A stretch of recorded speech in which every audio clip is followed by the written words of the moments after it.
नमस्कार दोस्तों, मैं अविचल वत्स एक बार फिर से हाजिर हूँ आपको एक नई स्टोरी सुनाने के लिए। इसलिए ईयरफोन लगाइए और खो जाइए। आज की स्टोरी प्रेमचंद जी की 31 सर्वश्रेष्ठ कहानियों में से एक कहानियां हैं। तो चलिए बिना किसी देरी के इसको शुरू करते हैं। आज की कहानी का शीर्षक है परीक्षा। ये बात है 18वीं सदी की। नादिर शाह की सेना में दिल्ली में कत्लेआम मचा रखा था। गलियों में खून की नदियां बह रही थीं। चारों तरफ हाहाकार मचा हुआ था। बाजार बंद हैं। दिल्ली के लोग घरों के द्वार बंद किए जान की खैर मना रहे हैं। किसी की जान सलामत नहीं है। कहीं घरों में आग लगी हुई है, कहीं बाजार लुट रहा है। कोई किसी की फरियाद नहीं सुनता। रईसों की बेगमें महलों से निकाली जा रही हैं और उनकी बेहुरती की जाती है। ईरानी सिपाहियों की रक्त पिपास किसी तरह नहीं बुझती। मानव हृदय की क्रूरता, कठोरता और पैशाचिकता अपना विकरालतम रूप धारण किए हुए हैं। इसी समय नादिर शाह ने बादशाही महल में प्रवेश किया। दिल्ली उन दिनों भोग विलास का केंद्र बनी हुई थी। सजावट और तकल्लुफ के सामानों से रईसों के भवन भरे रहते थे। स्त्रियों को बनाव श्रृंगार के सिवा कोई काम न था। पुरुषों को भोग विलास के सिवा और कोई चिंता न थी। राजनीति का स्थान शेरो शायरी ने ले लिया था। रात गहरी थी। समस्त प्रांतों से धन खिंच खिंच कर दिल्ली आता था और पानी की भांति बहाया जाता था। वैश्याओं की चांदी थी। कहीं तीतरों के जोड़ होते थे, कहीं बटेरों और बुलबुलों की पल्लियां ठनती थी। सारा नगर विलास निद्रा में मग्न था। नादिर शाह महल में पहुंचा तो वहां का सामान देखकर उसकी आंखें खुल गईं। उसका जन्म दरिद्र घर में हुआ था। उसका समस्त जीवन रणभूमि में ही कटा था। भोग विलास का उसे चस्का न लगा था। कहां रण क्षेत्र के कष्ट और कहां यह सुख साम्राज्य। जिधर आंखें उठती उधर से हटने का नाम ना लेती थी। संध्या हो गई थी। नादिर शाह अपने सरदारों के साथ महल की सैर करता और अपनी पसंद की चीजों को बटोरता हुआ दीवाने खास में आकर खार चोबी मसलन पर बैठ गया। सरदारों को वहां से चले जाने का हुक्म दे दिया। अपने सब हथियार रख दिए और महल के दरोगा को बुलाकर हुक्म दिया, मैं शाही बेगमों का नाच देखना चाहता हूं। तुम इसी वक्त उनको सुंदर वस्त्र भूषाओं से सजाकर मेरे सामने लाओ। खबरदार, जरा भी देर ना हो। मैं कोई उज्र या इनकार नहीं सुन सकता। दरोगा ने यह नादिर शाही हुक्म सुना तो होश उड़ गए। वह महिलाएं जिन पर सूर्य की दृष्टि भी ना पड़ी कैसे इस मजलिस में आएंगी। नाचने का तो कहना ही क्या, शाही बेगमों का इतना अपमान कभी ना हुआ था। हाँ नर पिशाच, दिल्ली को खून से रंगने पर भी तेरा चित्त शांत नहीं हुआ। मगर नादिर शाह के सम्मुख एक शब्द भी जबान से निकलना अग्नि के मुख में कूदना था। सिर झुकाकर आदाब बचा लिया और आकर रानीवास में सब बेगमों को नादिर शाही हुक्म सुना दिया। उनके साथ ही यह इतला भी कर दी कि जरा भी तामुल ना हो। नादिर शाह कोई उज्र या हिला ना सुनेंगे। शाही खानदान पर इतनी बड़ी विपत्ति कभी ना पड़ी।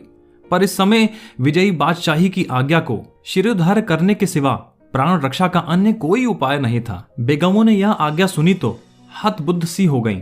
सारे रानी निवास में मातम सा छा गया। वह चहल पहल गायब हो गई। सैकड़ों हृदयों ने इस सहायता याचक लोचनों से देखा। किसी ने खुदा और रसूल का सुमिरन किया, पर ऐसी एक महिला भी न थी जिसकी निगाह कटार या तलवार की तरफ गई हो।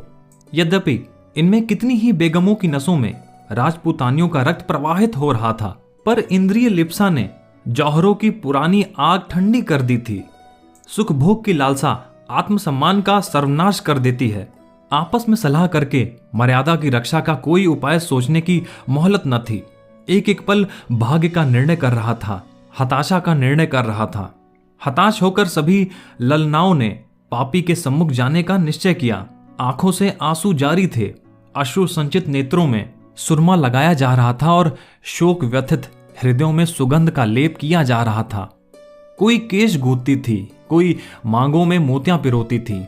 एक भी ऐसे पक्के इरादे की स्त्री न थी जो ईश्वर पर अथवा अपनी टेक पर इस आज्ञा का उल्लंघन करने का साहस कर सके। 1 घंटे बिना गुजरने पाया था कि बेगमात पूरे के पूरे आभूषणों से जगमगाती, अपने मुख की कांति से बेल और गुलाब की कलियों को जलाती, सुगंध की लपटें उड़ाती, छम छम करते हुए दीवाने खास में आकर नादिर शाह के सामने खड़ी हो गईं।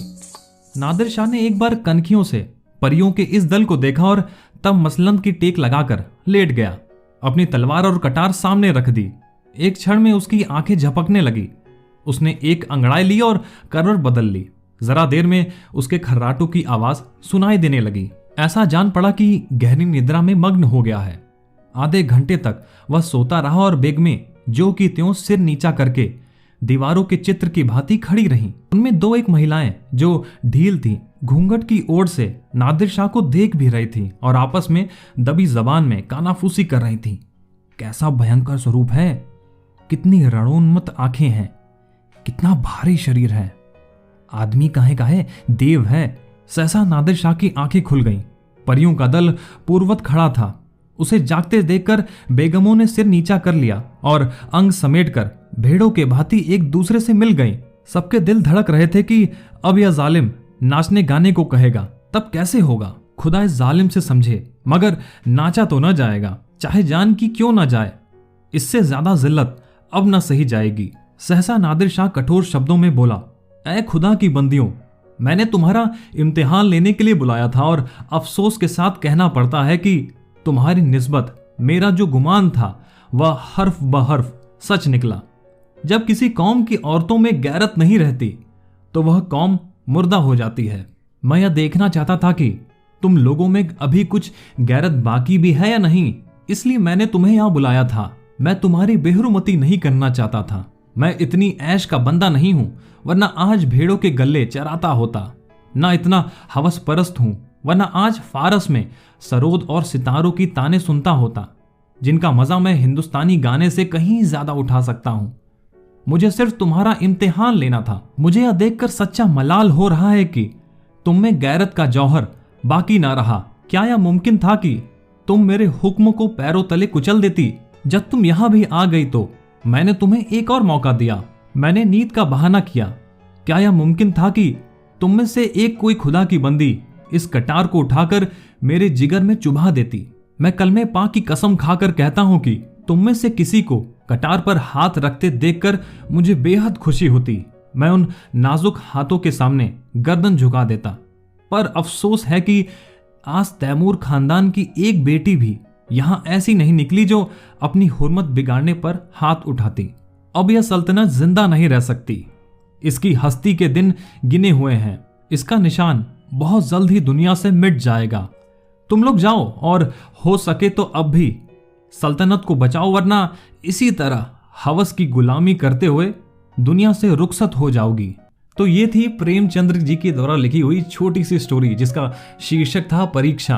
अब प्रेमचंद्र जी की खासियत ही यह थी कि अपनी छोटी सी स्टोरी के माध्यम से बहुत बड़ी सीख दे जाते थे। उसने हम सबको अपनी इस कहानी के माध्यम से यह बतलाने की कोशिश की है कि हमें भोग विलास की चीजों से थोड़ा दूर ही रहना चाहिए और अपने हक के लिए हमेशा लड़ते रहना चाहिए। जिस दिन हम लड़ना बंद कर देते हैं उस दिन हम मानो एक मुर्दे के भांति ही हो जाते हैं। तो आज के लिए बस यहीं तक था। अगली बार फिर मिलूंगा एक नई कहानी के साथ, एक नई सीख के साथ। तब तक के लिए सुनते रहिए, सुनाते रहिए स्टोरी बॉक्स।